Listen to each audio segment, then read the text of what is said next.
Marchand d'histoire. Bonjour, Didier Lemarié du blog marchand-histoire.com. Je vais te raconter aujourd'hui une nouvelle histoire qui va parler de saucisses rouges.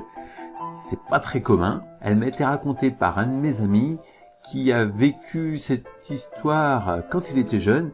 Il n'en garde pas un très bon souvenir. Bon, j'espère en tout cas qu'elle va t'amuser et puis je te dis à tout à l'heure pour les commentaires. Encore un dîner qu'il faudra vite oublier. Comme tous les jeudis soirs depuis le début de l'année scolaire, la cantine de la pension nous propose ces affreuses saucisses rouges. Nous sommes en 1969 et dans ces années, on ne rigole pas avec la nourriture. Tout ce qui est déposé dans ton assiette doit être obligatoirement mangé. La tolérance gaspillage est nulle. Pour bien appliquer le règlement, le pion de service navigue entre les rangs afin de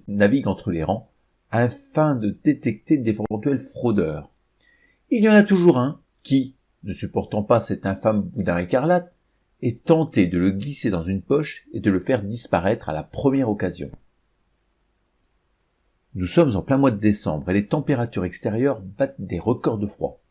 Notre internat, il faut le reconnaître, est bien chauffé. Les vacances de Noël sont pour demain soir. Nous avons tous hâte d'y être. La perspective de cadeaux est bien entendu alléchante, mais échapper à cette institution scolaire catholique reste la première motivation. Certains bruits circulent. La neige qui tombe en abondance bloque toutes les routes et nous risquons le confinement jusqu'au dégel. L'horreur!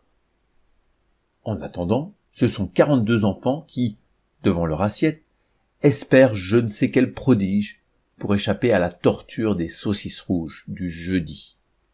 J'oubliais Francis. J'ai toujours du mal à comprendre comment il fait pour trouver cette charcuterie cramoisie bonne. Je mets à profit cette aberration de la nature pour tenter de lui refourguer la mienne. Mais le garde-chiourme veille, et toute téléportation d'une assiette à une autre est quasi impossible. Ce repas est toujours le plus long de la semaine. Sans aucun préavis, nous sommes plongés dans le noir. Nous l'apprendrons plus tard, les câbles électriques alourdis par la neige et les pluies verglaçantes ont cédé. Passé un moment de stupeur, une clameur, mais surtout un raclement de chaises retentit. Des cris et des bruits d'impact proviennent de la table située sur l'estrade où le surveillant se tenait au moment de la coupure. La lumière revient. Le groupe électrogène, voyant que la source principale de courant ne se rétablit pas, décide de se mettre en marche.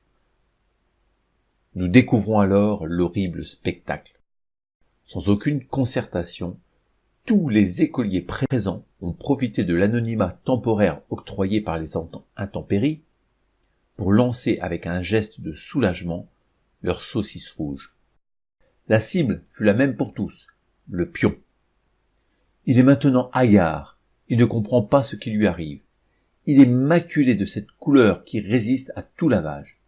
Seul Francis finit sa dernière bouchée, surpris qu'on puisse gaspiller un mets aussi délicat. L'affaire fut étouffée.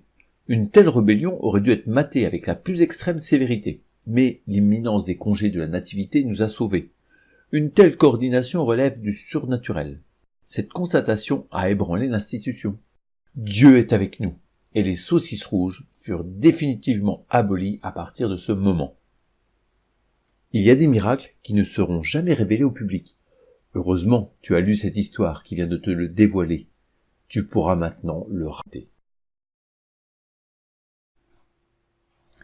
Et voilà, cette histoire est terminée. J'espère que tu l'as appréciée. Donc, si tu l'as apprécié, n'hésite pas de le mettre dans les commentaires ou de faire un petit pouce vers le haut si tu as trouvé vraiment ça bien, ou vers le bas si tu l'as trouvé ça pas bien du tout. Et tu es libre également de télécharger le bonus que tu trouveras sur mon site marchand-histoire.com. Et je te dis à très bientôt pour une nouvelle histoire.